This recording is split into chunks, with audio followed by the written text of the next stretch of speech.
بسم الله الرحمن الرحيم يا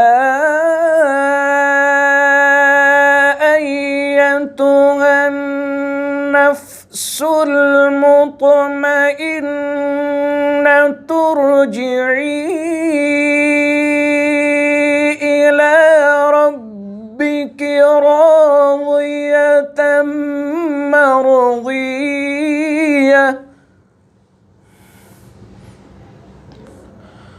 فادخلي في عبادي وادخلي جنتي. صدق الله العظيم.